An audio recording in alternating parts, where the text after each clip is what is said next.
요나 1장 1에서 17절 말씀입니다. 요나 1장. 여호와의 말씀이 아미떼의 아들 요나에게 임하니라. 이르시되 너는 일어나 저 큰 성읍 니느웨로 가서 그것을 향하여 외치라. 그 악독이 내 앞에 상달되었음이니라 하시니라. 그러나 요나가 여호와의 얼굴을 피하려고 일어나 다시스로 도망하려 하여 욥바로 내려갔더니 마침 다시스로 가는 배를 만난지라. 여호와의 얼굴을 피하여 그들과 함께 다시스로 가려고 배삭을 주고 배에 올랐더라.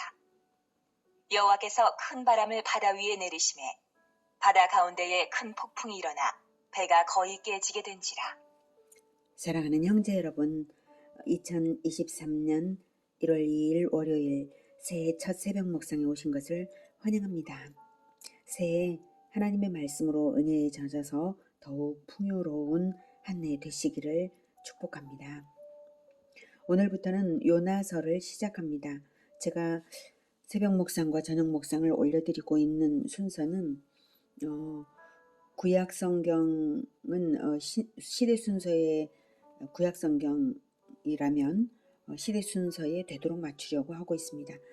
열왕기를 마쳤고 역대기는 저녁 묵상으로 올려드리고 있어서 성경의 수록 순서대로라면 에스라, 느헤미야를 해야 하겠지만 에스라와 느헤미야는 포로기 이후이고요.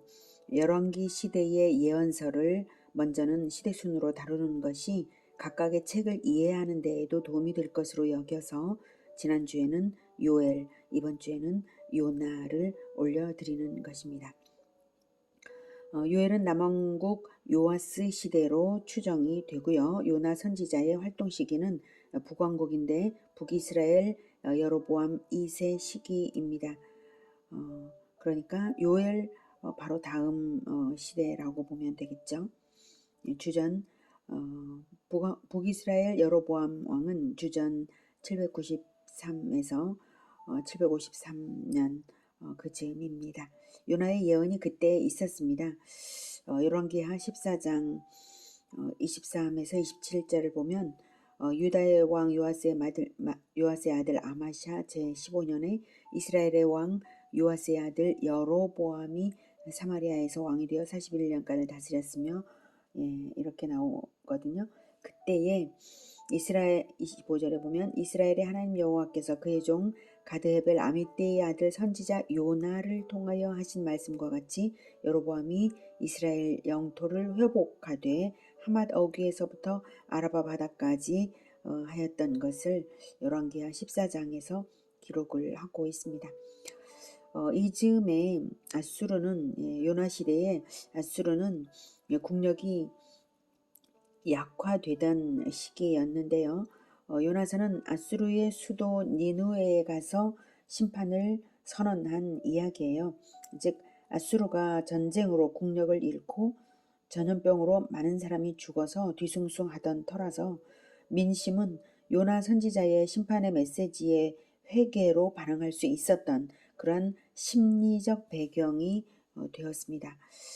하나님은 정치 상황과 사회 상황을 조성해 놓으시고 요나 선지자를 불러서 니느웨로 보내셔서 니느웨를 구원하려고 하신 것입니다. 그래서 요나는 그저 가서 선포만 하면 될 일이었죠. 모든 상황은 하나님께서 조성해 놓으셨어요. 2절에 너는 일어나 저 큰 성읍 니느웨로 가서 그것을 향하여 외치라. 그 악독이 내 앞에 상달되었음이니라 하시니라. 심판을 선언함으로써 회개를 촉구하라는 뜻이에요. 니느웨를 구원하시려는 하나님의 사랑이 요나를 통해 나타나기를 원하신 것입니다. 하나님은 심판주의시기 때문에 반드시 죄악을 심판하셔야만 하시는데요. 또한 사랑이 많으셔서 반드시 구원의 기회를 주시기 원하십니다. 그래서 자기의 사랑하는 아들 같은 자를 사자로 보내시는 것이죠. 하나님의 뜻은 심판이 아니라 구원의 뜻이 있으신 것입니다. 인간이 기어코 회개하지 않으면야 심판을 피할 수는 없지만 하나님은 구원을 위해 뜨거운 열정으로 뜻을 세우시는 하나님이셔요. 그것은 심판이 반드시 있기 때문에 더욱 그러시는 것입니다. 심판이 있으니 제발 회개하여 구원을 받으라 하시는 것입니다.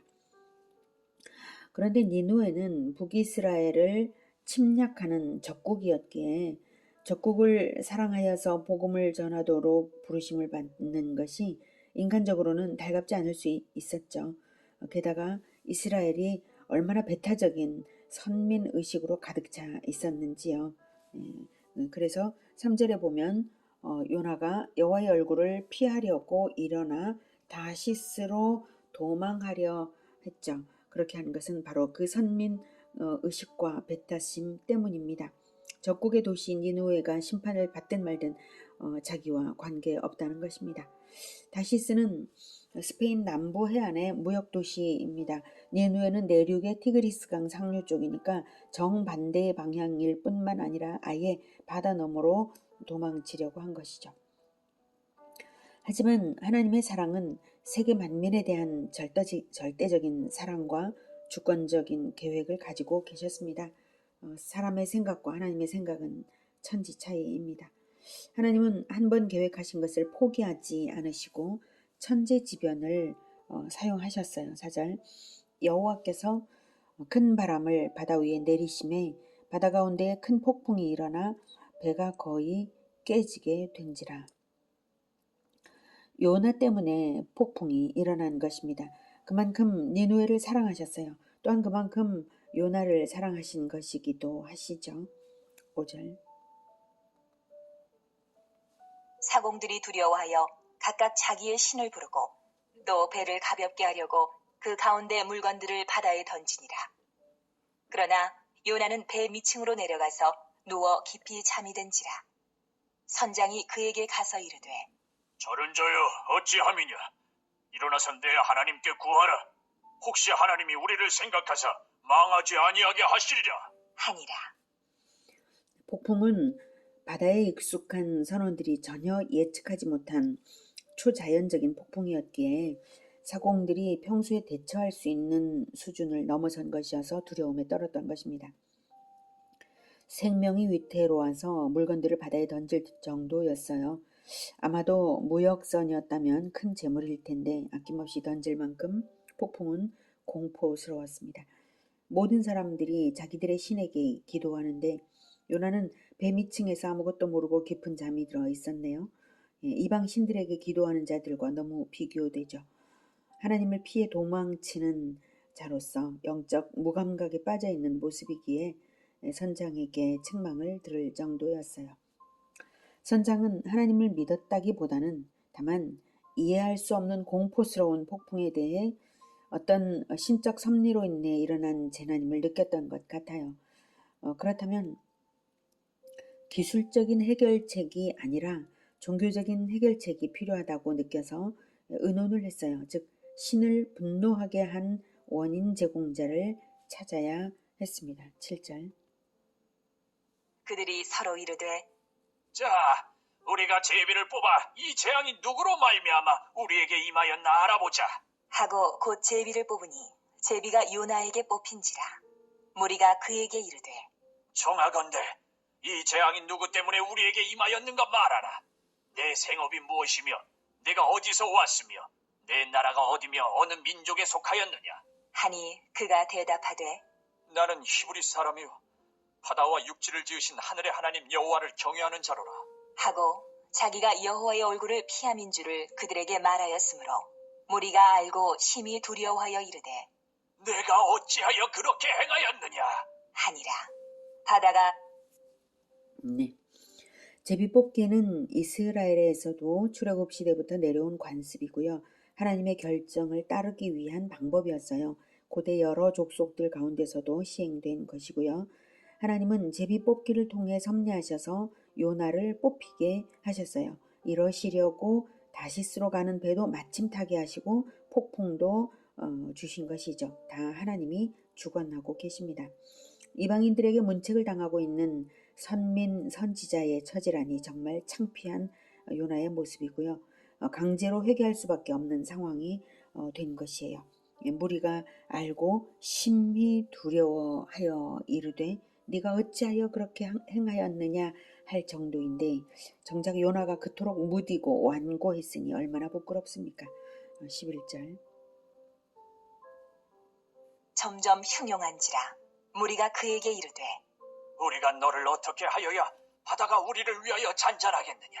하니 그가 대답하되 나를 들어 바다에 던지라. 그리하면 바다가 너희를 위하여 잔잔하리라. 너희가 이 큰 폭풍을 만난 것이 나 때문인 줄을 내가 아노라. 하니라. 요나는 자신의 죄에 대한 하나님의 심판을 인정했고 자신 때문에 위기에 처한 배와 선원을 구해야 하기에 죽음을 결심했어요. 이런 경우는 자살은 아니죠. 다만 심판을 받아들인 것이에요. 하지만 그러기 전에 회개 기도를 하고 하나님께서 주신 사명을 수행하기로 결단하는 기도를 드렸다면 어땠을까요? 하나님께서 폭풍을 잠재우시지 않으셨겠습니까? 그런데 결국 요나가 자기를 바다에 던지라고는 하면서도 그렇게는 하지 않은 것을 보면 니느웨 복음 전파는 죽어도 싫었던 것 같습니다. 13절. 그러나 그 사람들이 힘써 노를 저어 배를 육지로 돌리고자 하다가 바다가 그들을 향하여 점점 더 흉용함으로 능히 못한지라. 무리가 여호와께 부르짖어 이르되 여호와여 구하고 구하오니 이 사람의 생명 때문에 우리를 멸망시키지 마옵소서. 무죄한 피를 우리에게 돌리지 마옵소서. 주 여호와께서는 주의 뜻대로 행하심이니이다. 하고 요나를 들어 바다에 던지매 바다가 뛰노는 것이 곧 그친지라. 그 사람들이 여호와를 크게 두려워하여 여호와께 제물을 드리고 서원을 하였더라. 선원들은 일단은 요나를 살려보려고는 했어요. 하지만 하나님의 뜻은 요나를 초죽음 만드셔야 해서 배의 방향을 돌리지도 못하게 하셨습니다. 선원들은 어쩔 수 없이 요나를 던지면서 그 행동이 주의 뜻대로 행하심인 것이지 자기들 책임으로 돌리지 말아달라라고 기도를 했습니다. 요나를 던지니까 폭풍이 곧 그치고요. 초자연적인 그런 상황이죠. 그래서 더욱 여호와를 두려워할 수밖에 없어요. 폭풍이 어떻게 순간적으로 바로 그칠 수가 있습니까? 이런 것들은 너무나 놀라운, 이해할 수 없는 초자연이죠. 죄를 좌시하지 않으시는 하나님, 뜻하신 대로 반드시 이루시는 하나님, 폭풍을 일으키기도 하시고 잠잠하게도 하시는 전능하신 하나님을 체험했으니까 여호와야말로 참 신이심을 발견하고 경배하게 된 것입니다. 그들의 서원은 아마도 무사히 목적지에 도착하면 감사제를 드리겠다는 것은 물론 앞으로는 오직 여호와만 섬기겠노라는 개종의 서원이었을지도 모릅니다. 워낙 놀라운 체험을 했으니까요. 하나님은 상황 속에서 모든 사람에게 적합하게 일하시며 하나님의 뜻을 이루십니다. 17절. 여호와께서 이미 큰 물고기를 예비하사 요나를 삼키게 하셨으므로 요나가 밤낮 3일을 물고기 뱃속에 있으니라. 이것이 압권입니다. 다시스행 배와 폭풍은 바로 이렇게 물고기에 삼키게 하시기 위한 것이었죠. 물고기에게 삼키게 하심으로써 요나의 회개를 완벽하게 끌어내시고 또한 니누에까지 이제 가는 방향으로 돌리게 하실 것이죠. 또한 장차는 예수 그리스도의 죽음과 부활을 예표하는 예언이 되게 하셨습니다. 그 예언을 보겠습니다. 마태복음 12장 40에서 41절. 요나가 밤낮 사흘 동안 큰 물고기 뱃속에 있었던 것 같이 인자도 밤낮 사흘 동안 땅속에 있으리라. 심판 때에 니느웨 사람들이 일어나 이 세대 사람을 정죄하리니 이는 그들이 요나의 전도를 듣고 회개하였음이거니와 요나보다 더 큰 이가 여기 있으며. 네. 이렇게 예언하시기 위해서라도 먼저는 요나가 물고기에게 먹히는 사건은 필요했어요. 예수님의 예언에서 요나 선지자의 이 사건의 역사성은 확실한 것입니다. 지어낸 이야기가 결코 아닙니다. 한편 물고기 뱃속에서 3일간 있었다는 것은 72시간을 뜻하는 것은 아니고요. 유대식 계산법으로 셋째 날까지라는 뜻입니다. 짧게는 25시간일 수도 있겠네요. 이스라엘 사람들은 자기들은 하나님께 선택되었고 이방 민족은 무조건 심판의 대상으로 여겼습니다. 그러나 하나님의 뜻은 이스라엘을 이방 구원의 통로인 제사장 민족으로 삼으신 것이지 자기들만 구원을 얻고 눌러 앉으라는 뜻으로 선택하신 것은 아니었습니다. 제사장 민족으로 부르신 부분은 출애굽기 19장 5, 6절에 나옵니다. 세계가 다 내게 속하였나니 너희가 내 말을 잘 듣고 내 언약을 지키면 너희는 모든 민족 중에서 내 소유가 되겠고 너희가 내게 대하여 제사장 나라가 되며 거룩한 백성이 되리라. 너는 이 말을 이스라엘 자손에게 전할지니라. 네. 이렇게 제사장 나라로 부르셨습니다. 그러므로 이스라엘은 만민 구원을 위한 제사장의 사명이 분명히 있고 마침내 이스라엘에서 나실 예수 그리스도의 구속사역 성취로서 세계 만방에 구속복음이 퍼져야 하는 것입니다. 그 일을 위해서 구약시대부터도 선교의 뜻을 이루시려고 대표적으로 요나를 부르신 것인데 완고하게 불순종을 하니 절대 순종으로 바꿔놓으시기 위해서 폭풍과 물고기까지 동원하신 것입니다. 요나는 불순종 때문에 죽음을 겪고 있지만 하나님의 구원으로 요나 자신과 니느웨를 구원하게 될 것입니다. 그러나 우리 주 예수님은 절대 순종으로서 십자가를 지시고 만민 구원을 위한 대속의 죽음을 죽으셨습니다. 그리고 요나처럼 3일간 땅속에 계시다가 부활하셨습니다.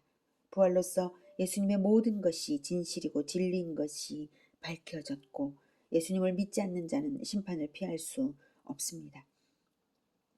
만민 구원을 위하여 예수님이 십자가를 위해 이 땅으로 파송되어야 하셨던 것처럼 우리 또한 열방으로 가지 않을 수 없습니다.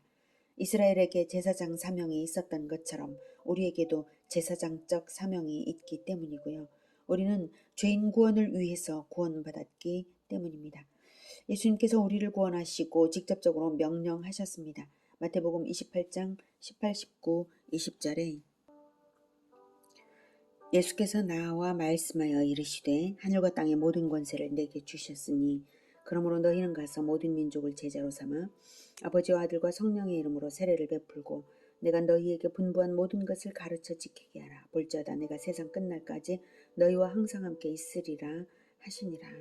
이 명령 말고 예수님께서 다른 명령을 주신 것이 없으신데 구원은 받았다면서 명령을 수용하지 않는다면 우리의 구원은 헛것입니다. 모든 민족으로 어떻게 가냐 하신다면 나 혼자의 바른 모든 민족으로는 못 가지만 교회는 갈 수 있습니다. 교회는 늘 번성하는 기관이고 교회의 어린 자녀들은 반드시 모든 민족으로 가기 때문입니다. 교회는 모든 민족으로 가야 하는 것입니다.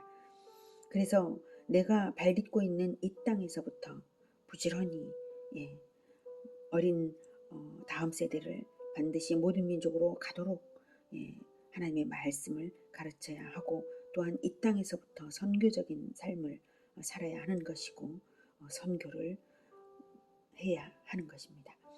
죄인 구원을 위하여 살아가는 우리 모든 성도들이 되시기를 또한 선교하는 교회가 되시기를 간절히 바랍니다. 기도하겠습니다. 하나님, 우리를 구원하시고 예수님께서 우리를 선교하시고 또한 우리를 모든 민족으로 보내시니 이 영광스러운 사명을 주신 것을 감사합니다. 그런데 우리의 발이 빠르지 못하고 우리의 실천이 너무나 더딘 것을 용서하여 주시옵소서. 그러나 우리가 발딛고 있는 이 땅에서부터 선교를 늘 하겠습니다. 그리고 또한 할 수 있는 한 선교지로도 나가겠습니다. 주님, 우리가 그렇게 할 수 있는 능력을 주시고 또한 언제나 선교하는 교회, 언제까지나 선교하는 교회, 다음 세대들이 일어나서 모든 민족으로 나아가는 그런 교회가 되게 하여 주시옵소서. 주님의 명령을 결코 무시하지 않고 순종으로 실천하겠습니다. 주님 도와 주시옵소서. 예수 그리스도의 이름으로 기도드립니다. 아멘. 이어지는 시간은 개인 기도 시간입니다.